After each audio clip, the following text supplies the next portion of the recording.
भारतमा पानीको बोतल छोएको भन्दै शिक्षकले विद्यार्थीको औँला भाँचिदिएका छन्। त्यो शिक्षकको क्रूरता त्यतिमै सीमित भने हुँदैन। उनले बोतल छोएकै न्युमा अमानवीय तरिकाले कुटपिट समेत गरेका छन्। नरेन्द्र प्रताप सिंह मेमोरियल हाई स्कूलमा 12 कक्षामा पढ्दै गरेका निशान्तले कक्षा कोठाको टेबलमा राखिएको पानीको बोतल हातमा लिएका थिए। त्यसपछि रिसले चूर भएका शिक्षक मंगल सिंह साक्यले निशान्तलाई जातीय गाली दिँदै कुटपिट गरेको बताइएको छ।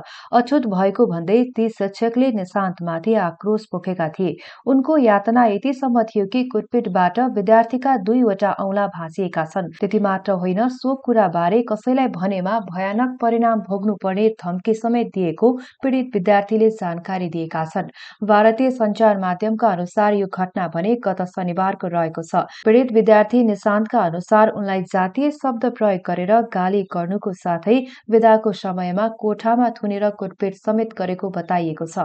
कुटपिटबाट 2वटा औँला समेत भाँचिएपछि निशान्तको परिवारले प्रहरी चौकीमा उजुरी गर्न खोजेको थियो, तर सुरुमा दर्ता नै भएन। त्यसपछि उनीहरूले मंगलबार कलेक्टर कार्यालयमा गएर एसपीलाई भेटेका छन्। हाल भने एसपीको आदेशमा शिक्षक विरुद्ध मुद्दा दर्ता भएको छ, तर शिक्षक भने हाल फरार भएका छन्। प्रहरीले उनलाई चाँडै पक्राउ गरेर कारबाही प्रक्रिया अगाडि बढाउने बताएको छ।